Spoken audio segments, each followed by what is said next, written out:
നമുക്കൊന്നും ആലോചിക്കാതെ തന്നെ പറയാൻ പറ്റുന്ന ഒന്നായിരിക്കും എല്ലാ പത്രങ്ങളിലെയും ആദ്യ പേജുകളിലും ഈ മധ്യ പേജുകളിലും ഒക്കെയും എഡിറ്റോറിയൽ അടക്കം ഉള്ളത് ശ്രീനിവാസനെ കുറിച്ചുള്ള വാർത്തകളും അവിടെ നിന്നുള്ള കാര്യങ്ങളും ഒക്കെയും തന്നെയായിരിക്കും. VS അനൂജ് ഉണ്ട് നമുക്കിപ്പം. VS Anuj, good morning. Morning Sethu. ഇന്ന് ശ്രീനിവാസനെ സംബന്ധിച്ച് ഒരുപക്ഷെ എനിക്ക് തോന്നുന്നു യുണീക്കായിട്ടുള്ള ഒരു പ്രതിഭ എന്ന് പറയാം. കാരണം അതുപോലെ വേറൊരാൾ മലയാളത്തിൽ സിനിമയിലോ അല്ലെങ്കിൽ ഇന്ത്യൻ സിനിമയിലോ ആ രീതിയിൽ വന്നിട്ടില്ല. മറ്റൊന്ന്, ഇന്ന് പത്രങ്ങൾ എഴുതിയതുപോലെ, അതായത് VK-നെ പോലെ ആണ് ശ്രീനിവാസൻ എന്ന് പത്രങ്ങൾ വിശേഷിപ്പിക്കുന്നുണ്ട്. അതായത് പലതരത്തിലുള്ള ഈ മറ്റു തരത്തിലുള്ളൊരു കോമാളിത്തങ്ങൾ സിനിമയിൽ ഹാസ്യമായിരുന്ന ഒരു സമയത്തിൽ നിന്ന് ടെക്സ്റ്റിലേക്ക് സിനിമയുടെ, അതായത് ഡയലോഗ് റൈറ്റിങ്ങിൽ വലിയ രീതിയിലുള്ള, മലയാളത്തിൽ ഇത്രയും ഗംഭീരമായി ഡയലോഗ് റൈറ്റിംഗ് നടത്തിയിട്ടുള്ള ഒരാൾ വേറെ ഉണ്ടാകുമെന്ന് തോന്നുന്നില്ല. അപ്പോൾ അതുകൊണ്ട് തന്നെ സിനിമയെ മാത്രമല്ല, മലയാളിയുടെ സെൻസിബിലിറ്റിയെ തന്നെ പുതുക്കിപ്പണിയുന്നതിൽ ആ വാചകങ്ങൾക്കോ അല്ലെങ്കിൽ ആ കഥാപാത്രങ്ങൾക്കോ അല്ലെങ്കിൽ അതിൻ്റെ സറ്റയറിനും ഹ്യൂമറിനൊക്കെ വലിയ പ്രാധാന്യമുണ്ട്. ആ രീതിയിൽ തന്നെയാണ് പത്രങ്ങൾ അർഹിക്കുന്ന പ്രാധാന്യത്തിൽ അല്ലെങ്കിൽ അദ്ദേഹത്തിന് നൽകുന്ന ഏറ്റവും വലിയൊരു ട്രിബ്യൂട്ടായി തന്നെ ഇന്നത്തെ പത്രങ്ങൾ അവതരിപ്പിച്ചിരിക്കുന്നു ശ്രീനിവാസനെ സംബന്ധിച്ച്. മലയാള മനോരമയുടെ തലക്കെട്ട് അല്ലെങ്കിൽ ഒന്നാം പേജിൽ, ഉൾപേജുകളിലടക്കം എല്ലായിടത്തും ഈ ശ്രീനിവാസൻ തരംഗം അല്ലെങ്കിൽ ശ്രീനിവാസൻ മയം തന്നെയാണ്. അദ്ദേഹത്തിൻ്റെ സ്മരണകൾ, ഓർമ്മക്കുറിപ്പുകളെല്ലാം തന്നെ വന്നിരിക്കുന്നു. മനോരമ പോട്ടെ സമയമായി ദാസ എന്നാണ് മലയാള മനോരമയുടെ ഒന്നാം പേജിലെ പ്രധാനപ്പെട്ട തലക്കെട്ട് തന്നെ അതാണ്. കാരണം മലയാളി തോളിൽ കൈയിട്ട് നടന്ന ശ്രീനി എന്ന് മോഹൻലാൽ എഴുതിയത് അതുകൊണ്ടാണ്. ചിരിച്ച് ചിന്തിപ്പിച്ച് ശ്രീനിവാസൻ. അപ്പോൾ പോട്ടെ സമയമായി ദാസ എന്നുള്ളത് കാരണം ഓരോന്നിനും ഓരോ സമയമുണ്ട് എന്ന് അദ്ദേഹത്തിൻ്റെ കഥാപാത്രം പറയുന്ന ആ ഭാഷയിലേക്ക് അത് ഓർമ്മിച്ചുകൊണ്ട് തന്നെ അവർ തലക്കെട്ട് നൽകിയിരിക്കുന്നു. ഇത് എല്ലാ പത്രങ്ങളും, എല്ലാ മലയാളത്തിലെ ചലച്ചിത്ര പ്രതിഭകളും ഒപ്പം ഇന്ത്യൻ സിനിമയിലെ പ്രതിഭകളെല്ലാം തന്നെ അദ്ദേഹത്തെ ഓർക്കുന്നു. ഉൾപേജുകളിൽ വളരെ കൗതുകകരമായ രീതിയിൽ അദ്ദേഹത്തെ ഓർത്തെടുക്കുന്നുണ്ട്. സത്യനന്ദിക്കാട് ഇന്ന് എഴുതിയതുപോലെ, പറഞ്ഞാൽ തീരാത്ത ശ്രീനിഹാസം എന്ന് സത്യനന്ദിക്കാട് പറയുന്നു. അക്കരെ അക്കരെ ഒരു കനവിൽ എന്ന് മലയാള മനോരമ ഉൾപേജിൽ കൊടുത്തിരിക്കുന്നു. ഇപ്പം മോഹൻലാലും മമ്മൂട്ടിയും ടൗൺ ഹാളിൽ നിൽക്കുന്ന, അല്ലെങ്കിൽ മമ്മൂട്ടിയുടെ തോളിൽ കൈവച്ചുകൊണ്ട് മോഹൻലാൽ നിൽക്കുന്ന ചിത്രം മനോരമയുടെ ഉൾപേജിൽ ഉണ്ട്. അങ്ങനെ ആ രീതിയിൽ തന്നെ ആണ് അദ്ദേഹത്തെ ഓർത്തെടുത്തിരിക്കുന്നത്. ഏതായാലും മാതൃഭൂമിയുടെ ഒന്നാം പേജിൽ സന്ദേശം ബാക്കിയായി, അല്ലെങ്കിൽ സന്ദേശം ബാക്കി എന്ന് തലക്കെട്ട് അവർ നൽകി. ശ്രീനി മടങ്ങി എന്ന് പറയുന്നു. കഥ മറയുമ്പോൾ എന്ന് എഴുതിയിരിക്കുന്നു. അതിൽ ഉൾപേജിൽ സിനിമയിലെ VKN എന്നാണ് വിശേഷിപ്പിച്ചിരിക്കുന്നത്. സിനിമയിലെ VKN എന്ന് വിശേഷിപ്പിക്കുന്നതിൻ്റെ കാരണം ആണ് ഞാൻ പറഞ്ഞത്. കാരണം ഓരോ വാചകങ്ങളും ഒരുപക്ഷെ ഒരുപാട് തലമുറകൾ അദ്ദേഹം എഴുതിയ ഡയലോഗിൽ എഴുതിയിട്ടുള്ള ഒരു പുതുമ കൊണ്ടുവന്നത് ഒരുപക്ഷെ അങ്ങനെ ഒരു മനുഷ്യൻ അല്ലെങ്കിൽ അങ്ങനെ ഒരു എഴുത്തുണ്ടാവുമെന്ന് എനിക്ക് തോന്നുന്നില്ല. കാരണം ദേശാഭിമാനിയിലേക്ക് വന്നാൽ, ദേശാഭിമാനി കഥ പറഞ്ഞ് വിടവാങ്ങിയെന്നാണ് ശ്രീനിവാസനെക്കുറിച്ച് ദേശാഭിമാനി എഴുതിയിരിക്കുന്നത്.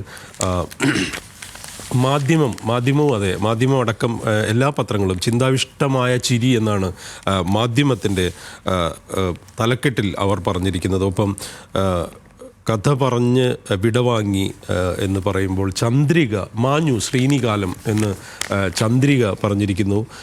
താങ്ക് യു ഫോർ എവരിത്തിങ് എന്നാണ് ഇന്നത്തെ ഇന്ത്യൻ എക്സ്പ്രസിൻ്റെ നൽകിയിരിക്കുന്ന തലക്കെട്ട്. കാരണം മലയാളി നന്ദി പറയേണ്ട ഒരു പ്രതിഭയാണ് എന്ന് ഇന്ത്യൻ എക്സ്പ്രസ് അവരുടെ ഒന്നാം പേജിൽ നൽകിയിരിക്കുന്ന തലക്കെട്ടിൽ പറയുന്നുണ്ട്. കാരണം ആ രീതിയിൽ തന്നെ അദ്ദേഹത്തെ എത്ര കണ്ട് മലയാളിയെ സ്വാധീനിച്ചു എന്നുള്ളത് ഓരോ പത്രങ്ങളെടുത്താലും കാണാം. സുപ്രഭാതം ഒന്നാം പേജിൽ വാർത്ത നൽകിയിരിക്കുന്നു.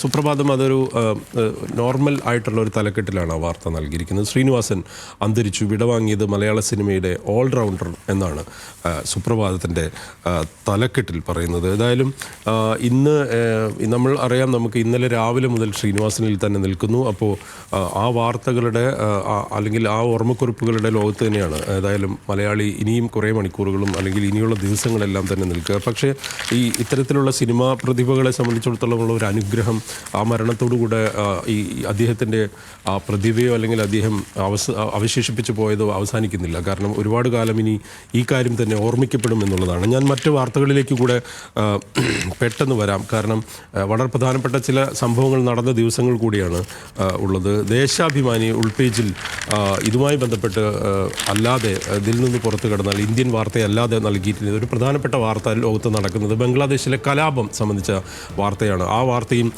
ദേശാഭിമാനി പ്രാധാന്യത്തിൽ നൽകിയ ഒരു ദിവസമാണ്. ഒപ്പം നമ്മുടെ സഞ്ജു സാംസൺ പ്രധാനപ്പെട്ട വിക്കറ്റ് കീപ്പറായിക്കൊണ്ട് ടീമിൽ ഇടം നേടിയ ആ വാർത്ത മലയാള മനോരമ പ്രാധാന്യത്തിൽ നൽകിയിരിക്കുന്നു. സന്തോഷം സഞ്ജു എന്നാണ് മനോരമയുടെ തലക്കെട്ടിൽ പറഞ്ഞിരിക്കുന്നത്. ഒപ്പം മാതൃഭൂമിയിൽ ഇന്ന് മറ്റ് ചില പ്രധാനപ്പെട്ട വാർത്തകൾ കൂടിയുള്ള ദിവസമാണ്. അതായത് അത് സുപ്രീം കോടതിയുമായി ബന്ധപ്പെട്ട വാർത്തയാണ്.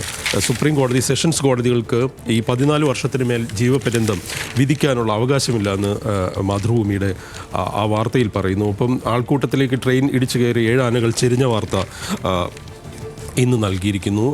ഹിന്ദുവിൽ ഒറ്റ വാർത്ത കൂടെ പറയാം. കാരണം ഹിന്ദുവിൽ ഇതുമായി ബന്ധപ്പെട്ടുള്ള അല്ലാതെ ബംഗ്ലാദേശിലെ കലാപവുമായി ബന്ധപ്പെട്ട് വളരെ ശ്രദ്ധേയമായൊരു സ്റ്റോറിയുണ്ട്, മെൻ ഓഫ് ദ സ്ട്രീറ്റ് എന്ന് പറഞ്ഞുകൊണ്ട്. കാരണം ഷെരീഫ് ഓസ്മാൻ ഹാദി എന്ന് പറയുന്ന ഒരു യൂത്ത് ലീഡറെ ബംഗ്ലാദേശിൽ വെടിവെച്ച് കൊന്നതുമായി ബന്ധപ്പെട്ട് അവിടെ വലിയ കലാപം നടക്കുകയാണ്. അവിടെ തെരഞ്ഞെടുപ്പിന് മുന്നോട്ട് പോകുന്നൊരു സാഹചര്യം എങ്ങനെ സംഭവിക്കുമെന്ന് പോലും പറയാൻ പറ്റാത്ത തരത്തിലേക്ക് കാര്യങ്ങൾ മുന്നോട്ട് പോകുന്നുണ്ട്.